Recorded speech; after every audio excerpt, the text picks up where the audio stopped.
Hello student, welcome back to English with DR sir. अगर आप चाहे क्लास 10 इंग्लिश को सिर्फ रटा नहीं समझ के पढ़ना चाहते हो तो ये वीडियो आपके लिए बहुत इंपॉर्टेंट होने वाला है। वीडियो शुरू करने से पहले प्लीज वीडियो को लाइक करें और चैनल को सब्सक्राइब करें और कमेंट में लिखे आप कौन सी क्लास में है। चलिए शुरू करते हैं आज का चैप्टर फुटप्रिंट्स विदाउट फीट। सोचो जरा, अगर कल सुबह तुम उठते हो और इनविजिबल हो जाते हो, तुम्हारे घर वाले तुम्हें देख नहीं पाते, तुम्हारे टीचर के सामने खड़े हो लेकिन वो तुम्हें पकड़ नहीं पाते, पुलिस तुम्हारे सामने से गुजर जाती है लेकिन तुम्हें देख ही नहीं पाती।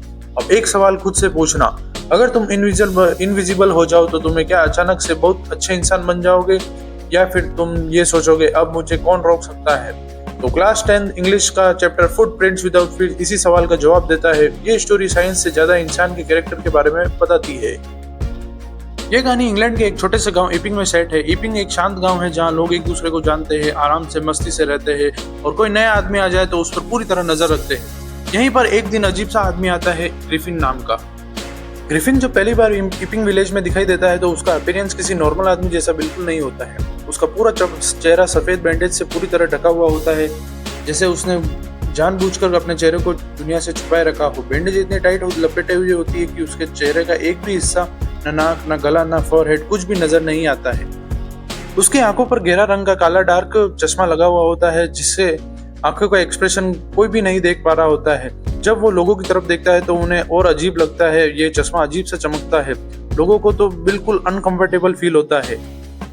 उसने अपनी बॉडी पर एक हेवी और मोटा कोट पहना होता है जो हर वक्त वो पहना रखता है, चाहे मौसम ठंडा हो या नॉर्मल हो। ये कोट सिर्फ कपड़ा नहीं होता है बल्कि उसके इनविजिबल होने का और उसको अपने आप को छुपाए रखने का जरिया होता है। उसके हाथों में हमेशा ग्लव्स होते हैं और वो बिना ग्लव्स के कभी किसी चीज को टच नहीं करता। अगर वो ग्लव्स उतार देता तो लोग तुरंत देख लेते, हवा में हाथ तो हिल रहा है लेकिन आदमी कहीं दिखाई नहीं दे रहा है। इस तरह ग्रिफिन अपनी एंट्री से ही पूरे गांव के लिए एक मिस्ट्री बन जाता है।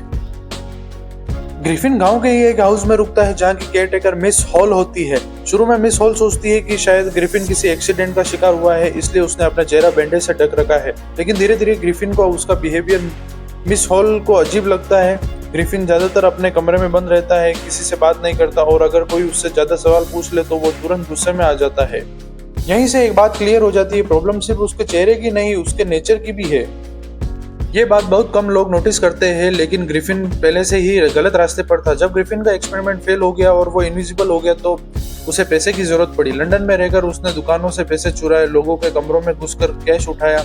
सबसे शॉकिंग बात यह थे कि उसने अपने फादर के पैसे भी चुरा लिए। जब उसके फादर को ये सच पता चला तो शॉक और गिल्ट की वजह से उन्होंने सुसाइड कर लिया और ग्रिफिन उसे जरा भी अफसोस नहीं हुआ। और इससे साफ पता चलता है कि ग्रिफिन का कैरेक्टर ही अच्छा नहीं था। ग्रिफिन एक साइंटिस्ट था, बहुत इंटेलिजेंट लेकिन उतना ही एरोगेंट। उसने एक ऐसा एक्सपेरिमेंट डिस्कवर किया जिसमें उसने ह्यूमन बॉडी को रिफ्रैक्टिव इंडेक्स बदल दिया। इसका मतलब ये हुआ कि बॉडी लाइट को रिफ्लेक्ट करना बंद कर देती है और जब लाइट रिफ्लेक्ट नहीं होती तो बॉडी दिखाई ही नहीं देती। लेकिन साइंस इनकम्प्लीट थी, कपड़े इनविजिबल नहीं होते, खाना इनविजिबल नहीं होता, इसलिए ग्रिफिन को बिना कपड़ों के रहना पड़ता, खाने के बाद छुपना पड़ता और हमेशा अपनी बॉडी को कवर करके रखनी पड़ती थी। सबसे बड़ी गलती ये थी कि ग्रिफिन ने बिना टेस्टिंग के खुद पर ही एक्सपेरिमेंट कर लिया। ये साइंस नहीं, ये ग्रिफिन का ओवर कॉन्फिडेंस था।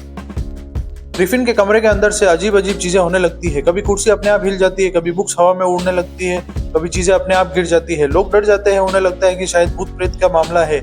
असल में ये सब ग्रिफिन ही कर रहा होता है, लेकिन क्योंकि वो इनविजिबल है लोगों को सिर्फ इफेक्ट दिखता है, आदमी नहीं। एक दिन मिस हॉल ग्रिफिन से रेंट मांगती है। ग्रिफिन गुस्से में आ जाता है, वो चीजें फेंकना शुरू कर देता है। जब लोग कमरे में घुसते हैं तो देखते हैं कपड़े हवा में लटक रहे हैं, बैंडेज खुल रही है लेकिन आदमी कहीं नहीं दिख रहा।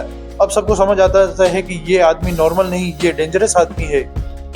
वे सब मिलकर पुलिस कांस्टेबल को बुलाते हैं। कांस्टेबल ग्रिफिन को अरेस्ट करता है। ग्रिफिन अपने कपड़े उतार देता है, पूरी तरह इनविजिबल हो जाता है और पुलिस के सामने से भाग जाता है। लोग भी उसे रोक नहीं पाता है। बर्फ गिरती है और लोग देखते हैं कि जमीन पर फुटप्रिंट्स बने हुए हैं, लेकिन फुटप्रिंट्स के साथ कोई आदमी नहीं दिखाई देता है, यानी पैरों के निशान है लेकिन पैर नहीं। इस वजह से स्टोरी का नाम फुटप्रिंट्स विदाउट फीट है। ये सिर्फ फिजिकल नहीं, ये ग्रिफिन की गलत कामों के निशान है।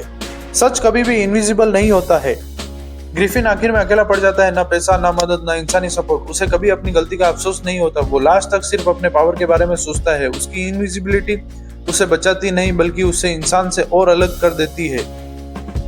इस स्टोरी का मैसेज बिल्कुल क्लियर है। साइंस अगर ह्यूमैनिटी के बिना यूज हो तो वो वरदान नहीं श्राप बन जाता है। पावर अगर गलत हाथों में हो तो वो डिस्ट्रैक्शन लाता है, और जो इंसान रूल्स और वैल्यूज तोड़ता है वो आखिर में अकेला ही रह जाता है।